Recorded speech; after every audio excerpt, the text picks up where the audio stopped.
Someone offered me kagabi na in $6,000 para Canadian dollars. At kung kinukwenta ko nga kahapon, meron nang nag-offer na humigit kumulang kalahating milyon sa akin para nang sa ganon ay makarating dito sa Canada, no? So, kung tutuusin, kung titignan kong mabuti, may magkakapera talaga ako sa ganitong platform o kaya naman sa ganitong gawain kung gugustuhin ko lang po sana, no? Hindi birong pera yun yung ino-offer sa akin. Kung kukwentahin ko pa, simula po nung nagbablog ako, yung daan-daang libo o kaya naman yung pa 50-50, pa 10-10 libo o kaya naman magsasabi 6,000, Kuya Rod, 5,000 o kaya naman may nag-offer pa nga sa akin, sa totoo lang 12,000 para na sa ganun.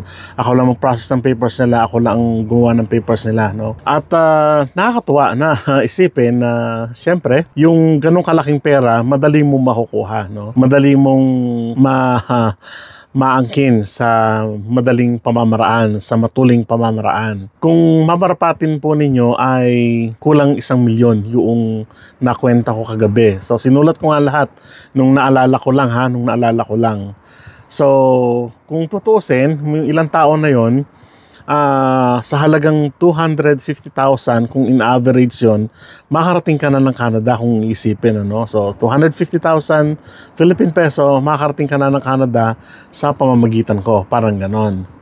At nakatutuwa na isipin that yung trust ng mga taong ito na nagbigay ng kanilang pagkawili o kaya naman ay pagkagusto na makarating dito sa Canada ay nakatutuwa, no? Kasi they put their trust on me. At yung katotohanan, marami sa mga vloggers talaga sa ganitong platform ang kumikita sa ganitong pamamaraan at ino-offer sa kanila yung pagpunta nila o kaya naman ng mga kamag-anak, hanapan ng trabaho and so on and so forth para na sa ganun ay makarating nga dito sa Canada at maging permanent resident o kaya naman i-process yung paper, something like that, no? Ang kwenta po kasi nito, marami sa mga kababayan natin, minsan pang hinaharang na ako dyan sa sa pamilihan. Hindi po ako nagyayabang or ano pa man, pero kung nasa ganitong platform po kayo, mararanasan po siguro, alam po siguro yan ng mga ibang nag-vlog about on how to come here in Canada o kaya naman kahit na sa ibang bansa, no? Na marami talaga yung mga taong hindi naman desperado, kundi siguro nangangarap lang po talaga na syempre makarating dito sa Canada at makasama yung kanilang family, magkaroon ng chance na makapagtrabaho dito sa Canada kasi nga in few years or few months ay makukuha at mababalik din man sa kanila yung salapi. So ito po yung unang sitwasyon, no? So may dalawang taga-Pilipinas na yung magulang nila ay nandito na at yung sinabihan nila, yung magulang nila na may isang vlogger na nagngangalang Rod o Rod's Channel ang nag-vlog about sa Canada at yung magulang naman kinontak ako, hindi ko alam kung paano na tunton dahil may kilala, something like that at nakarating nga dito sa aking platform yung pagkagusto nila na makarating dito sa Canada. So, they offered me actually $12,000, $6,000 para lang i-process ko yung papers nila. So, wala akong gagawin iba, no? Ipa-process ko lang yung papers nila. So, this is legal kasi pwede naman talaga na sabihin natin na kasi underage yung mga bata at yung mga magulang, they have no idea kung paano planuhin, kung paano tapusin yung mga dokumento o documents na kailangang i-fill up or fill in and then ako na rin magpapasa sa IRCC, something like that. Pwede ko naman gawin yun. Wala namang labag doon, ano? Kasi unpaid naman ako doon sa fill-upan ko. Kaya lang, hindi makakuha ng konsensya ko doon ay, kumbaga, hindi ko tanggap doon sa konsensya ko ay fill up ko doon na hindi nila ako binayaran but in fact ay babayaran ako ng cash, parang ganon. So ganon yung naging kalakaran, ano? So may isang matanda pa na gusto niya makarating din yung anak dito na ino-offeran ako ng 250,000 Philippine pesos. Matagal na dito kaya lang yung anak niya kasi ay sumobra na sa age, more than 26 na nung nag-uusap kami. nung nakararaang taon lang ito. At ang sabi ko sa kanya, naika ko, hindi po ganoon kadali yung paghahanap ng trabaho dito sa age niya, at lalo na hindi ganoon kadali yung sa tinatawag nating sponsorship, kasi nga overage na siya. Hindi nyo siya pwedeng sponsoran kasi ang limit po natin ngayon ay 22, sabi ko sa kanya. At ang sabi naman ng nanay ay willing kami magbigay ng 250,000, parang 3 gives up to 5, parang ganon.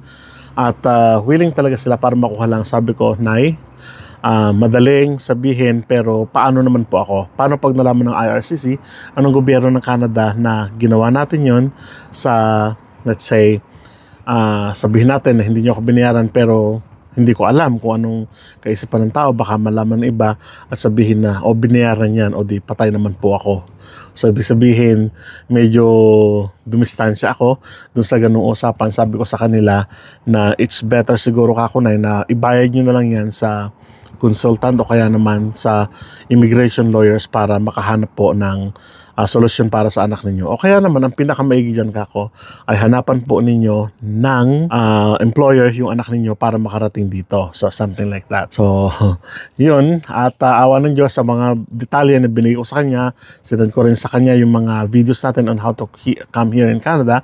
At yun, awa ng Diyos ay maganda naman yung result sapagkat nahanapan din ng trabaho. So nung nakausap ko uli kami, sabi ko sa kanya, Nay, tignan nyo ako, wala tayong napakan na hindi maganda at wala tayong nilabag doon sa rules and regulations ng IRCC o ng CIC pagdating sa pagpunta nyo ng anak ninyo dito sa Canada. So maayos pa lahat, sabi ko. And then recently na nga, yun na, nagsunod-sunod na balita daw nila ay naglalakad ako ng papel. Ang sabi ko sa kanila, never po ako naglakad ng papel ng ibang tao. Ng family ko, yes. Nagrekomenda, yes. Pero kung ako mismo yung maglalakad ng papers ninyo at kung ako yung pwede naman ka ako, kaya lang hindi ko po ito gagawin. Siyempre, mahal ko po ang family ko, maliit pa yung anak ko, at siyempre ay gusto kong manirahan dito sa Canada for halos for life na dahil permanent resident tayo dito sa Canada, sabi ko sa kanila. At pinangangalagaan din natin kasi may trabaho tayong iba, hindi lang pag-vlog yung trabaho natin. May hangganan po yung pag-vlog, may hangganan po yung kumbaga yung ganong sitwasyon kung mamarapatin po ninyo, sabi ko sa kanila. So hindi ko po matatanggap yung offer ninyo, although malaki ito, malaking tulong sa family ko. Hindi ako pokrito na hindi ko tatanggapin sana yan. Kaya lang ang sinasabi ko sa kanila, paano naman yung future ng aking family, paano yung future ng trabaho, ng career ko dito sa Canada, na baka pag nalaman ng gobyerno ng Canada ay automatic yun. Uuwiin po ako ng Pilipinas. Paano naman po yung family ko? So, ganun po yung sinasabi ko sa kanila. And then, yung nga, nung nakararaan lang, ay hinoferan ako ng pang down ng bahay sa Pilipinas, ng condominium, parang ganon. Sabi ko, ate, hindi ko na ako makakayang gawin sapagkat medyo may hindi magandang andon. Hindi magandang kumbaga aspeto doon sa ino-offer niya. So ganon ulit ang sinabi ko sa kanya. Kaya mahirap din na sabi ko nga, hindi ako hypocrite na hindi ko sinasabi na hindi ko kailangan ng pera. Kailangan ko po ng pera. Kailangan ko ng malaking pera dahil may mga project ako, bla bla bla. Pero ang sabi ko sa niya, mapagtatrabahuhan naman yan at kikitain naman yan sa medyo mahabang panahon. At kung ikukumpara natin doon sa maikling panahon, nakikitain natin, yes, instant, nandyan. Pero ang sabi ko nga, ngayon, online na lahat, no? Baka ang karma online na rin. So, ayoko pong mangyari sa akin yan, At ayoko rin na may sakripisyo yung trabaho ko. Siyempre, yung kinabukasan ng aking family, dito sa Canada at siyempre, kahit saan, yung dignidad ay mahalaga pa rin. At yung moralidad, syempre, mahalaga pa rin yan.